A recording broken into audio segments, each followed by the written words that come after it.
వీర హనుమాన్ తరువాయి భాగం. హనుమంతుడు శరవేగంతో పోయి చంద్రసేన ఉన్న రాణివాస భవనాన్ని చేరుకున్నాడు. ఆ భవనం పచ్చరాతితో అద్భుతమైన శిల్పంతో నిర్మించబడి ఉన్నది. అంత చీకట్లో కూడా భవనం పచ్చని కాంతులు విరజిమ్ముతున్నాయి. అక్కడక్కడ తాపిన కెంపులు ఎర్రని వెలుతురును ప్రసరిస్తున్నాయి. భవన ద్వారం వద్ద రాక్షసులు ఎవ్వరూ కాపలాలేరు. అందరూ కాళికాలయం దగ్గర జరిగే మహోత్సవంలో పాల్గొనేందుకు వెళ్ళిపోయారు. కానీ ద్వారం ముందు ఎర్రగా మెరుస్తున్న కనుగుడ్లను తిప్పుతూ కాళ్ళు గల ఒక భయంకర రక్కసి సర్పం తిరుగుతున్నది. హనుమంతుడు రక్కసి సర్పాన్ని, సర్పం హనుమంతుణ్ణి ఒకేసారి చూడటం జరిగింది. వెంటనే సర్పం బుసలు కొడుతూ ఉవ్వెత్తున లేచింది.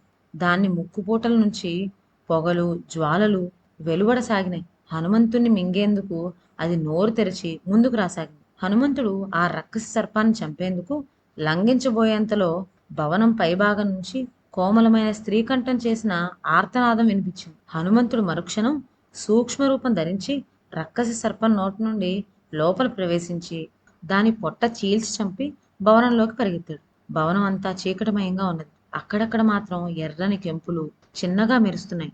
హనుమంతుడు స్త్రీ ఆర్తనాదం వచ్చిన ప్రదేశం కోసం దిక్కులు చూసేంతలో పై అంతస్తు నుంచి కొరడా చెలుకులు ఆర్తస్వరము మరొకసారి వినిపించాయి. హనుమంతుడు చప్పున కదిలి చంద్రసేన బంధింపబడి ఉన్న గది దగ్గరికి పోయాడు. గది తలుపులు లోపల గడి పెట్టబడి ఉన్నాయి. హనుమంతుడు ఎత్తుగా ఉన్న కిటికీ గుండా లోపలికి చూశాడు. అప్పుడే మూర్ఛ నుంచి తేరుకున్న చంద్రసేనను కంటకి కొరడాతో కొడుతూ, మొదనష్టపుతాన బుద్ధిమాలి మైరావణుడు మా పాతాళ లంకకు చీడపురుగును తెచ్చినట్లు నేను తెచ్చిపెట్టాడు. కాళికాలయంలోకి ఎవణ్ణి పంపావో చెప్పు. ఇప్పుడే గొడ్డలతో నీ తల నరికేస్తాను. ఊహు కాదు, గొంతు పిసికి చంపటమే నీకు తగిన శిక్ష అంటూ చంద్రసేన గొంతు పట్టుకున్నది. హనుమంతుడు వెంటనే తన వాలాన్ని పెంచి కిటికీలో గుండా లోపలికి పంపాడు. కంటకి చంద్రసేన గొంతు నులుముతున్నంతలో హనుమంతుడు తోక ఆ రాక్షసి మెడను చుట్టి గట్టిగా బిగించి యువతలకు గుంజింది. కంటకి చాప చుట్టులా నేల మీద పడి ప్రాణాలు వదిలింది. హనుమంతుడు గది తలుపులు విరగదన్ని లోపల ప్రవేశించి చంద్రసేనకు నమస్కరించాడు. తరువాత కొద్ది మాటల్లో పరిస్థితి అంతా ఆమెకు చెప్పి మైరావణుని చంపే మార్గం తెలియపరచమన్నాడు. రాముడి పేరు వింటూనే చంద్రసేన తాను కంటకీ వల్ల పడిన హింసంతా మరచి సేదదీరి, హనుమంతుడా, నీకు మైరావణుడి ప్రాణరహస్యం చెప్తాను.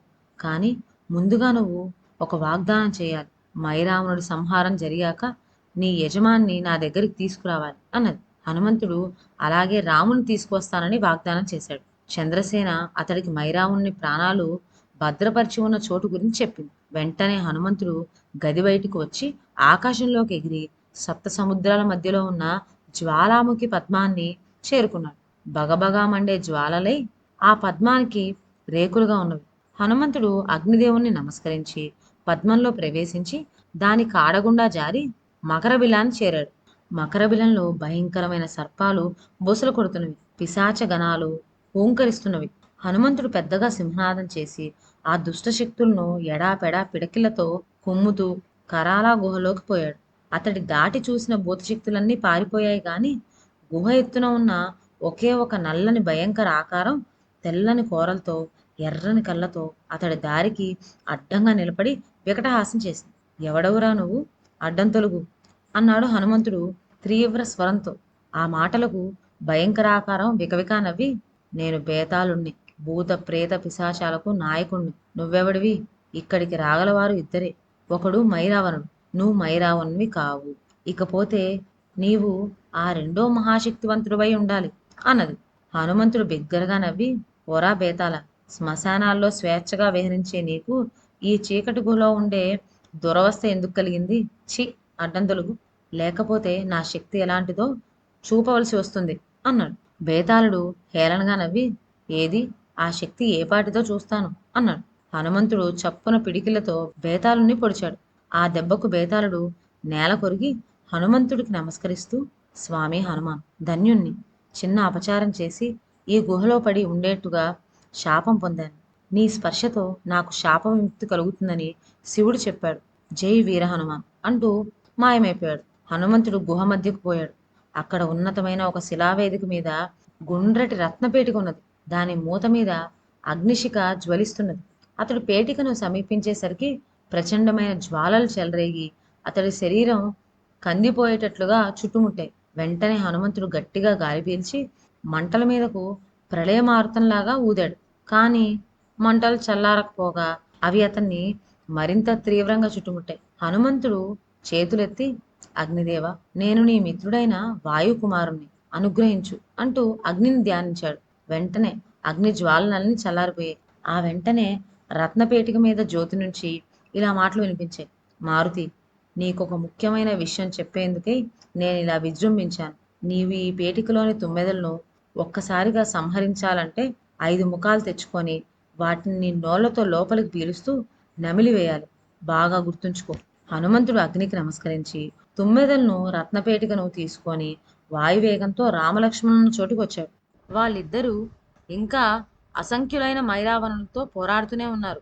హనుమంతుడు పెద్దగా సింహనాదం చేస్తూ మైరావణుని ఎదురుగా వాలి నిలబడి రత్నపేటికను ఎత్తి పట్టుకొని, ఒరే పాతాల లంకేశ్వర, నీ పంచప్రాణాలను నీ పంచప్రాణాలున్న పేటికను తెచ్చాను. ఇప్పటికైనా బుద్ధి తెచ్చుకొని రామలక్ష్మణులను శరణ్ వేడుకో అన్నాడు. తన పంచప్రాణాలు గల రత్నపేటికను చూసి మైరావణుడు కలవరపడ్డాడు. శరీరం బండరాళ్ల మధ్య నలిగిపోతున్నట్లుగా బాధపడుతూ, ఎంత పని చేశావురా వానరా, పేటికలో ఉన్నవి నా ప్రాణాలే కాని అవి రామలక్ష్మణుల పాలిట, నీ పాలిట మృత్యువునకే. ఆ పేటికను తెరిచావో అవి నిన్ను కుట్టి నీ శరీరాన్ని కాలకుట విషంతో నింపి నిన్ను నిలువుగా దగ్ధం చేస్తాయి. మీ ముగ్గురి మృత్యువును ఇక్కడికి మోసుకొచ్చావు. ప్రాణాల మీద ఆశుంటే ఆ పేటికను కింద పెట్టు అన్నాడు. హనుమంతుడు ఆ మాటలకు పెద్దగా నవ్వి, నిద్రలో ఉన్న రామలక్ష్మణులను మాయతో ఇక్కడికి తెచ్చినందుకు నీకు చావు తప్పదు. చచ్చే ముందు మరేవైనా తెలిసిన మాయామంత్రాలుంటే ప్రదర్శించు అన్నాడు. హనుమంతుడి నిర్భయత్వం చూసి మైరావణుడు బెంబేలు పడిపోతూ, కంటకి కంటకి, వెంటనే చంద్రసేనను చంపు అని బిగ్గరగా అరిచాడు. హనుమంతుడు మందహాసం చేసి, ఓరి మాయల మైరావణ, ఆ కంటకి నీకన్నా మరి కాస్త ముందు చూపున్న దుర్మార్గురాలు. అది ఇంతకు ముందే చంద్రసేనను చంపే ప్రయత్నం చేసింది. కానీ ఆ సమయంలోనే దాని ఆయు తీరిపోయింది అన్నాడు. మైరావణుడికి జరిగిందంతా అర్థమైపోయింది. అతడు బిగ్గరగా ఒక కేక పెట్టి అందుబాటులో ఉన్న ప్రతి ఆయుధాన్ని బాణంలా ప్రయోగిస్తూ రామలక్ష్మణుల మీదకు వెళ్ళాడు. అతడు మధ్య మధ్య తన శరీరాన్ని తానే గాయపరుచుకుని రక్తం చిందుచుతుంటే మైరావణులు తండోపతండాలుగా పుట్టుకొచ్చి రామలక్ష్మణులను చుట్టుముట్టారు. అది చూసి హనుమంతుడు శివుణ్ణి స్మరించి 5 ముఖాలు తెచ్చుకొని పంచముఖాంజనేయుడిగా అవతరించాడు. హనుమంతుడు 5 ముఖాలతోనూ ఒకేసారి ప్రళయ హుంకారం చేసి రత్నపేటిక మూత తీయగానే ఉరుములు ఉరిమి పిడుగులు పడినట్లుగా ఎర్రని మెరుపులతో ప్రళయ హుంకారం చేస్తూ వెలువడిన 5 తుమ్మెదలు అతన్ని కాటు వేసేందుకు మీదకు వెళ్ళాయి. హనుమంతుడు ఒక్కొక్క ముఖంతో గట్టిగా లోపలికి గాలి పీలుస్తూ ఒక్కొక్క తుమ్మెదను నోటి పట్టి కసిగా ఏకకాలంలో వాటిని గట్టిగా నవిలి చంపి నేల మీద ఊశాడు. మరుక్షణం మాయారావణ ముఖం అంతా నేలకూలి ప్రాణాలు వదిలాడు. ఈ విధంగా తన బలగవంతా నశించిన మైరావణుడు పారిపోయే ప్రయత్నం చేయక రామలక్ష్మణుల మీద రకరకాల ఆయుధాలు, బాణాలు ప్రయోగించసాగాడు. అప్పుడు రాముడు ఒక మహాస్త్రంతో మైరావణుడి తల తెగి నేల మీద పడేటట్టు కొట్టి అతన్ని చంపాడు. పంచముఖ ఆంజనేయ రామలక్ష్మణులపై పూల జల్లు కురిసింది. బ్రహ్మాది దేవతలు, శివుడు అక్కడికి వచ్చారు. బ్రహ్మ రాముడితో, ఓయి రామ, ఈ మైరావణుడు కాలనేమి అంశంతో జన్మించినవాడు. హనుమంతుడు సాయం వల్ల నీ చేతిలో అతడు చావటం జరిగింది. హనుమంతుడు శివుని అంశతో జన్మించినవాడు గనకనే మైరావణ సంహారానికి అవసరమైన ఆ రత్నపేటికను 7 సముద్రాల మధ్య నుంచి తేగలిగాడు అని చెప్పాడు. శివుడు హనుమంతుని ఆశీర్వదించి, హనుమంతుడా, నీ శక్తియుక్తులు, బల పరాక్రమాలు అపారమైనవి. మైరావణ సంహారం మాటలు కాదు, ఎంతో దుర్ఘటమైన ఆ కార్యాన్ని విజయవంతంగా నెరవేర్చావు. పంచముఖ ఆంజనేయ రూపాన్ని స్మరించిన వారికి భూత పిశాచాదుల నుంచి ఎటువంటి హాని కలగదు అన్నాడు. హనుమంతుడు తన పంచముఖ స్వరూపాన్ని ఉపసంహరించుకొని బ్రహ్మకు, శివుడికి ప్రణామాలు చేశాడు. బ్రహ్మ, శివుడు, వారి వెంట వచ్చిన దేవతలు రామలక్ష్మణులకు విజయం కలగాలని ఆశీర్వదించి వెళ్ళిపోయారు. బ్రహ్మ వెళ్ళిపోయే ముందు రాముడికి పాతాళలంక రాజ్యానికి మత్స్యవల్లభుని అధిపతిగా చేయమని ఆదేశం ఇచ్చాడు. దాని ప్రకారం రాముడు మత్స్యవల్లభుడిని పిలిపించి అతన్ని పాతాళలంక పాలకుడిగా అభిషేకించి పట్టాభిషేకుని చేశాడు. ఇవన్నీ పూర్తయిన తర్వాత హనుమంతుడు ఎంతో వినయంగా రాముడికి తాను చంద్రసేనకు చేసిన వాగ్దానం గురించి చెప్పి, రామ, ఆ చంద్రసేన సహాయం లేకపోయినట్లయితే నేను మైరావణుడి ప్రాణాలున్న ప్రదేశం కనుక్కోవటం సాధ్యమయ్యేది కాదు. కార్యసాధన కోసం మైరావణుడి సంహారం తర్వాత నిన్ను ఆమె దగ్గరకు తీసుకువస్తానని వాగ్దానం చేశాను అన్నాడు. రాముడు కొంచెం సేపు మౌనంగా ఆలోచించి తల పంకిస్తూ అలాగా, సరే పద అన్నాడు. రాముడు ఇలా అనగానే హనుమంతుడు ఎంతో సంతోషపడి చంద్రసేన ఉన్న మందిరానికి ముందుండి దారి తీశాడు. రాముడు చిరునవ్వు నవ్వుతూ అతన్ని అనుసరించాడు. ఇదండి వాటి కథ. తర్వాత ఏం జరిగిందో వచ్చే వీడియోలో విందాం. అంతవరకు సెలవు.